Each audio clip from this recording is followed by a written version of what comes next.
دیکھو یہاں پر اللہ تعالیٰ ایک قصہ بیان فرماتے ہیں، یعنی موسیٰ علیہ السلام کا جو علم ہے نا، جو دریا کے جیسا، سمندر کے جیسا علم ہے، وہ اللہ کا ہے۔ اس میں سے ایک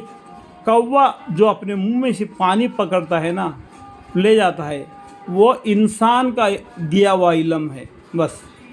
کچھ علم اور بھی ہے، اور ایک کے پاس بھی ہے۔ موسیٰ علیہ السلام کے پاس جو علم ہے، اس سے بڑھ کر اور ایک کے پاس بھی علم ہے۔ اس کا قصہ آگے بتاتا ہے اللہ تعالیٰ، وہ کہ یاد کرو جب کہ موسیٰ علیہ السلام نے اپنے خادم سے فرمائے کہ میں اس سفر میں برابر چلتا جاؤں گا، یعنی خضر علیہ السلام سے ملنے کے لیے۔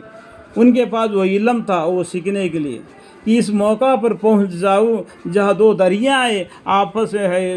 ملے ہیں، یا یوں ہی زمانہ دراز تک چلتا رہوں گا۔ پر جب چلتے چلتے دونوں دریا کے جمع ہونے کے موقع پر پہنچے، اپنے مچھلی کو دونوں بھول گئے۔ دیکھو اللہ تعالیٰ سے انہوں نے کیا کیا، ایک مچھلی مرا ہوا تلا ہوا تیل میں اپنے ساتھ میں لے کے چلو، جب وہ زندہ ہو کے آپ دریا میں چلے جائے گی، وہاں پر اس بندے کو آپ پاؤ گے جو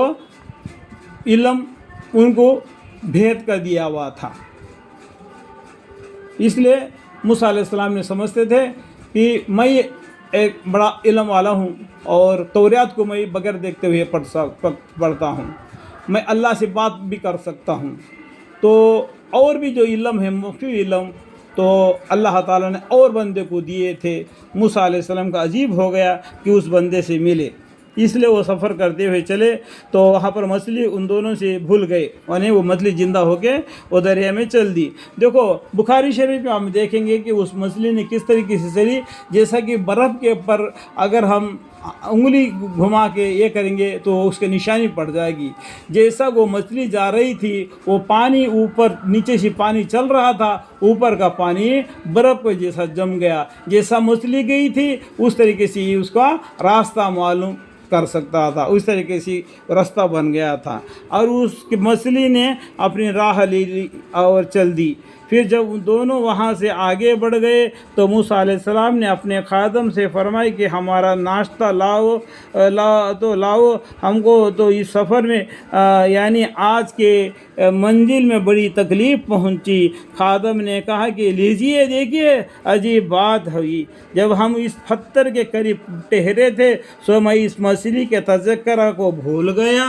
اور مجھ کو شیطان ہی نے بلا دیا، میں نے اس کا ذکر کرتا، اور وہ قصہ یہ ہوا کہ اس مچھلی نے زندہ ہونے کے بعد دریا میں عجیب طور پر آپ نے راہ لی، دریا میں سے وہ نکل گئی۔ جس طریقے سے نکل گئی، جیسا کہ برف کے اندر کوئی چیز چلتی ہے تو اس کا راستہ معلوم پڑ جاتا ہے، اس طریقے سے کہ اوپر کا پانی برف بن گیا، نیچے سے پانی چلتا رہ گیا، تو موسیٰ علیہ السلام کو وہ راستہ معلوم کرنا آسان پڑا جس مچھلی نے جس طرف گئی تھی۔ موسیٰ علیہ السلام ایک آیت سن کر فرمایا کہ یہی موقع ہے جس کی ہم کو تلاش تھی۔ سو دونوں اپنے قدموں کے نشانے دیکھتے ہوئے الٹے لوٹے، سو وہاں پہنچ کر انہوں نے ہمارا بندے میں سے ایک بندے یعنی خضر علیہ السلام کو پایا، جن کو ہم نے اپنے خاص رحمت یعنی مقبولیت دی تھی۔ دیکھو خاص بندہ نیکی، وہ دیکھو پیغمبروں میں سے بھی ایک سے بڑھ کر ایک دوسرے کو اللہ تعالیٰ نے فضیلت دی تھی۔ اس سے ہم یہ نہیں کرنا کہ وہ پیغمبر کو فضیلت دی، یہ پیغمبر کی فضیلت دی، ہم نے اس کو یہ نہیں بنا دینا، ہمارا اس کے اندر کوئی یہ نہیں کرنا کہ اللہ کی جو مرضی ہے، اللہ کی جو قدرت ہے اس کو مان لینا چاہیے۔ موسیٰ علیہ السلام کے پاس جو علم نہیں جو خضر علیہ السلام کے پاس ہے، جو خضر علیہ السلام کے پاس علم نہیں ہے جو موسیٰ علیہ السلام کے پاس ہے، اس سے ہم کیا کرنا ہے کہ ہم کو بڑھ کر باتیں نہیں کرنا چاہیے۔